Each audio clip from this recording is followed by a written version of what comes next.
Fala Game Dev, beleza? Nesse tutorial eu vou te ensinar a fazer um controle para jogos plataforma 2D. Eu tenho aqui uma cena linda e maravilhosa e um jogador que não tem script nenhum. Se você quiser acompanhar essa aula exatamente desse ponto, você pode baixar o projeto no GitHub. Mas ela funciona até se você tiver 2 cubos na cena, por exemplo. Não tem problema nenhum. Vou começar criando um script genérico de controle 2D. Criamos um genérico porque assim podemos reutilizar o mesmo script para inimigos e outros elementos do jogo. Só avisando que nesse guia a gente vai usar o clássico MonoBehavior, mas eu já tenho vídeos ensinando o novo ECS e DOTS do Unity planejados. Portanto, não deixe de se inscrever para ficar sabendo quando essa aula sair, e assim você aprende a usar essas ferramentas que tornam seu jogo extremamente performático. Um outro aviso que fica é que eu vou considerar que você tem pelo menos um conhecimento básico de programação, pelo menos para entender a sintaxe, if, else, for, etc. Então, eu vou começar transformando o meu método start num awake, e aqui eu vou receber uma nova variável RB, que ela ainda não existe, mas a gente já vai criar. Isso aqui vai ser um getComponent do tipo rigidbody2D. Como vocês podem ver, o RB está sublinhado porque a variável não existe nesse contexto. E eu vou simplesmente criar a variável aqui em cima, rigidbody2D, nome RB. Depois disso, aqui no update eu vou transformar ele em fixedUpdate, porque a gente vai mexer um pouco com a física. E a primeira coisa que eu quero fazer nessa classe genérica é cuidar de uma variável chamada está no chão. Essa variável vai ser um booleano que vai me dizer true ou false caso o jogador ou o objeto esteja tocando no chão ou não. Então, por padrão, eu vou setar essa variável aqui para false e aqui embaixo eu vou criar um array de collider 2D. Por quê? É considerado que está no chão caso eu tenha algum cast para uma posição de baixo e essa posição de baixo detecte algum objeto do jogo que seja considerado chão. Isso é feito usando camadas, mas a gente já vai chegar lá. Primeiro eu vou escrever aqui physics2d, .overlapCircleAll. E esse método aqui ele recebe 3 parâmetros. Um ponto vetor2, um raio e uma layer mask. Essa layer mask vai ser a minha camada. Mas vamos por partes. Primeiro o meu ponto vetor2 aqui. Para poder definir uma posição, eu vou criar uma nova variável chamada posição de baixo. Depois eu vou passar essa variável como um dos parâmetros. Vou passar a posição dela, que é o meu vetor2. Essa variável aqui ela vai poder ser setada de dentro do editor do Unity. Então eu vou colocar o serializeField aqui para que ele apareça lá. Isso aqui nada mais é do que um objeto vazio que vai ficar dentro do jogador e tocando no chão. Para a gente poder detectar que o jogador está tocando no chão. Aqui no segundo parâmetro eu vou definir um raio. Posso botar 0.3f. Seria uma boa prática criar uma variável para isso. Aliás, eu vou fazer exatamente isso. Estou aqui em cima, vou criar de novo um private. Aliás, não vai ser private também, vai ser uma constante do tipo float, que se chama raio chão. Raio para chão. Eu vou botar o valor dela padrão de 0.3f. Vou substituir aqui nesse 0.3f que eu já tinha colocado. O meu último parâmetro é uma layer mask. Essa layer mask vai ser definida também no editor do Unity. E eu já explico o que ela é. Por enquanto, eu vou criar aqui uma variável do tipo layer mask, também chamada layer mask, que vai lá para o Unity mais tarde. Depois eu passo ela aqui para baixo. Portanto, por enquanto eu vou salvar isso aqui, vou voltar para o Unity, vou puxar esse controle 2D para dentro do jogador e já vou começar a setar algumas coisas aqui. Primeira coisa, a posição de baixo. Para isso, eu vou criar aqui no jogador um novo empty object, vou chamar posição baixo. Ela não vai ter nada, a única coisa que ela vai ter vai ser um transform. Esse transform eu vou simplesmente colocar ela aqui para baixo. E esse transform vai ser a posição que vai ser passada como parâmetro. E é por isso que ela está aqui. Então depois voltando aqui para o jogador eu consigo passar a posição baixo para essa variável. Agora o layer mask. Aqui no meu tilemap, desse mapa aqui, eu tenho aqui 3 tilemaps. O mapa, a parte onde tem um chão é o meio. E aqui eu tenho uma layer chamada terreno. Essa é a layer que vai ser considerada chão. Então agora eu posso voltar para o jogador, clicar aqui na Layer Mask e escolher terreno. Então basicamente, tudo que eu estava fazendo ali vai ser, eu vou considerar tudo que tiver a layer terreno e que esse objeto invisível, posição baixa, esteja tocando. Então vou voltar para o Visual Studio e vou controlar exatamente isso. Eu vou fazer isso usando um for. Esse for vai percorrer esse meu colliders aqui.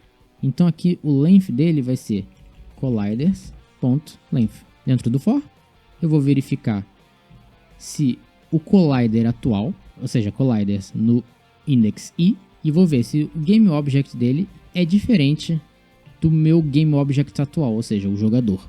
Porque uma das coisas que esse colliders aqui vai dar vai ser o próprio jogador. E se esse for o caso, se for diferente, e o único outro objeto que ele pode tocar é o terreno, então eu já sei que eu já estou tocando no chão e eu vou setar isso aqui para true.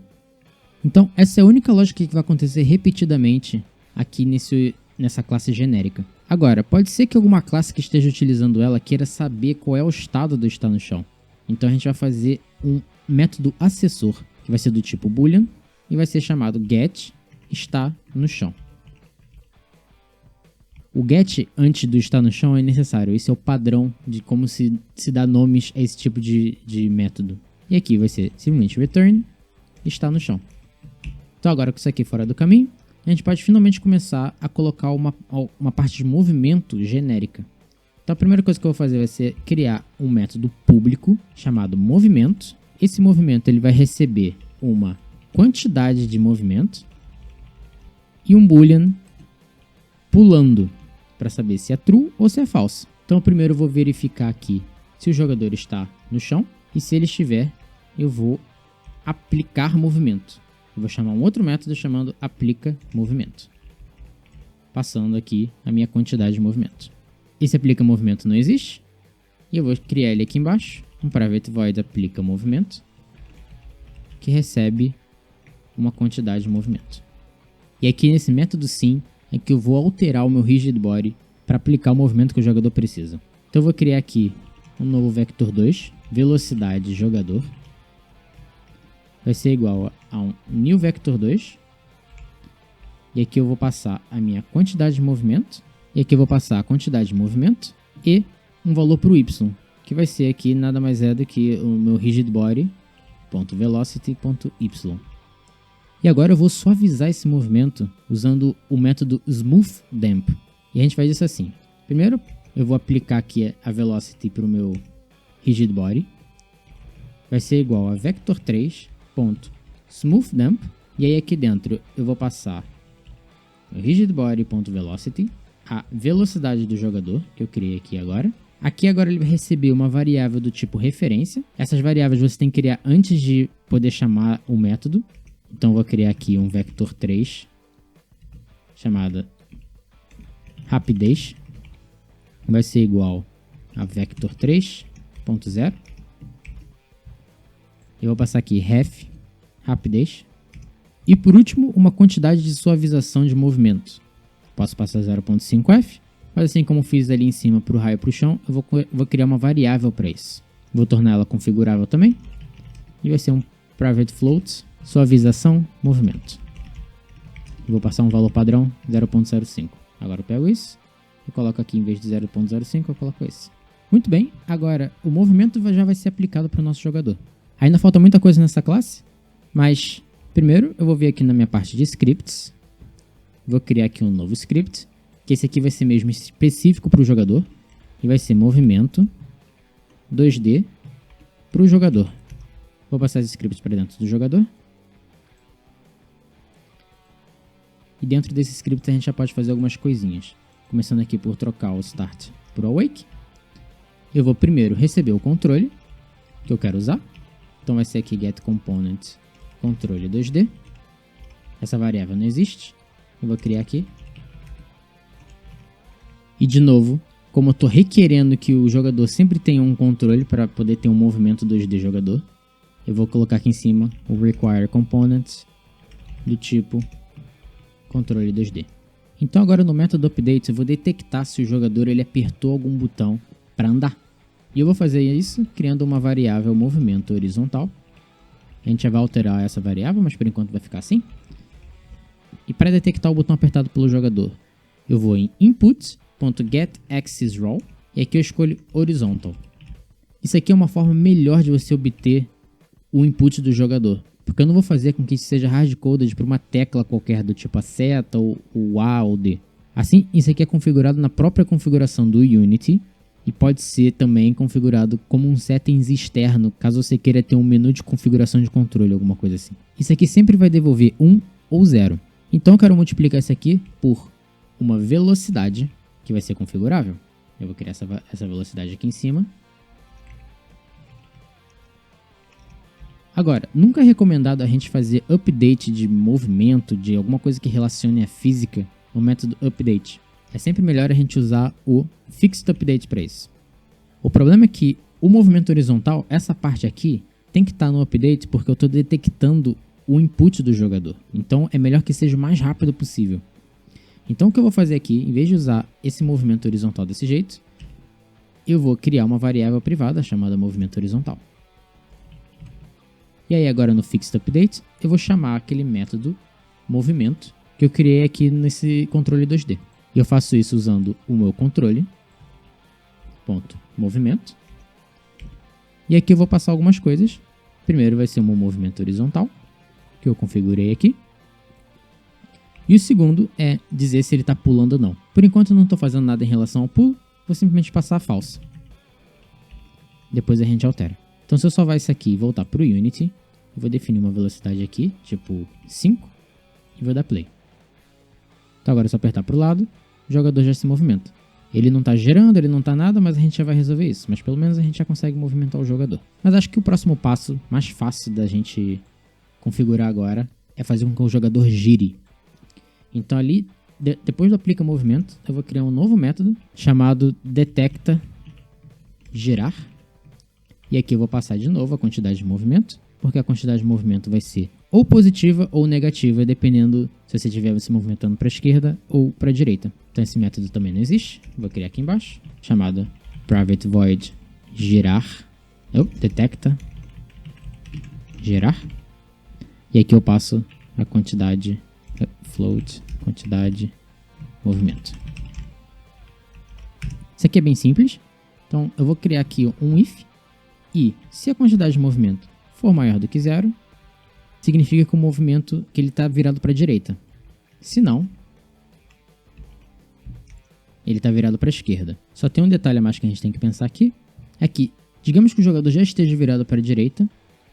E se a quantidade de movimento for maior do que 0, e a gente colocar aqui o gira jogador, alguma coisa assim, ele vai tentar girar o jogador mesmo ele já estando para a direita. Certo? Então a gente só quer girar o jogador caso o movimento seja maior do que 0 e ele esteja virado para a esquerda. E a gente faz isso usando uma outra variável que eu vou criar ainda, mas vai ser e virado para a direita. Aliás, no caso vai ser e not virado para a direita. E eu vou criar essa variável lá em cima. Ela também vai ser um boolean. Vai ser verdadeira por padrão. Então, se a quantidade de movimento for maior que 0 e o jogador estiver virado para a esquerda, aí eu vou gerar esse jogador. Vai ser um transform.rotate 0f, 180f, 0f. Depois disso, já que o virado para a direita tá falso aqui, eu tenho que botar ele como true, porque agora ele vai estar virado para a direita. Então vai ser virado para a direita igual a true. Aqui embaixo vai ser um else if, e aí eu vou ter que ver se o movimento é menor do que 0 e o jogador está virado para a direita. Isso aqui é true. E aí nesse caso vai ser a mesma coisa que esse aqui de cima, transform.rotate, e o virado para a direita vai ser agora false, porque agora ele vai estar virado para a esquerda. Então só de fazer isso, a gente já pode voltar sem mexer em nada no movimento 2D jogador. Se eu dar play aqui, eu ando para a direita. Se eu andar para a esquerda, o jogador gira.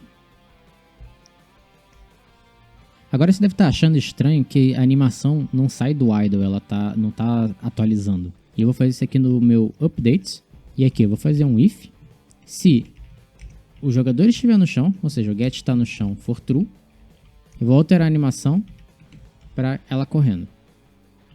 E eu faço isso através desse set float que tem nos animators. Só que eu não tenho uma variável animator. Então a gente cria ela aqui. Vou ver aqui ela vai ser no serialize field. Agora, esse set float aqui, ele vai mudar um dos meus parâmetros da animação. Esses parâmetros, se a gente vier aqui no Unity, clicar no jogador, vier aqui em Animator, esses parâmetros são esses aqui. Eu tenho dois, velocidade e pulando. E basicamente eu tenho aqui a minha animação de idle, e se a velocidade for maior do que 0.1, ele passa a correr. Então, voltando aqui para o C#, o setFloat vai ser o nome do primeiro nome do parâmetro, velocidade, e eu vou passar o valor do movimento horizontal. Só que tem um problema. Lembra que o movimento horizontal pode ser positivo ou negativo, dependendo se eu estiver apertando para a esquerda ou para a direita. E eu quero fazer animação tanto para a esquerda quanto para a direita. Então, para isso, eu vou pegar o valor absoluto do movimento horizontal. E a gente faz isso usando o matchf.abs, assim.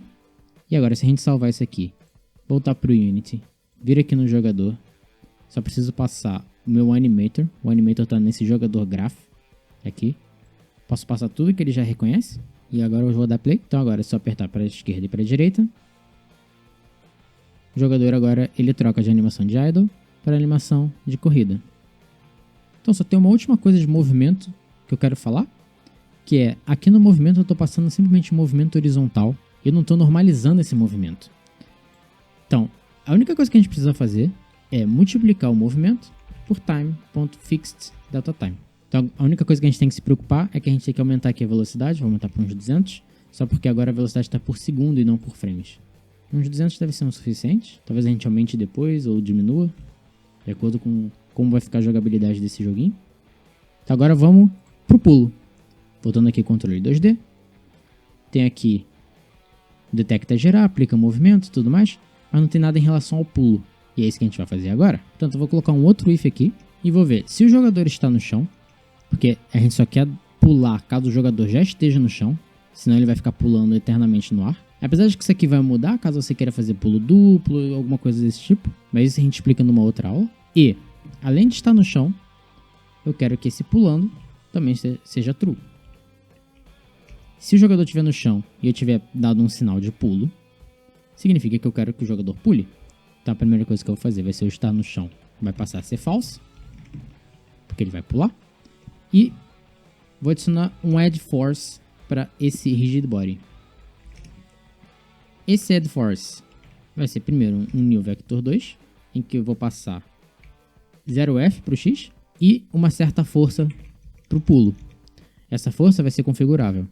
Vai ficar numa variável, força, pulo. Esse força pulo eu vou criar aqui em cima. Vou colocar uma força de 300. Muito bem, agora nosso personagem já pula.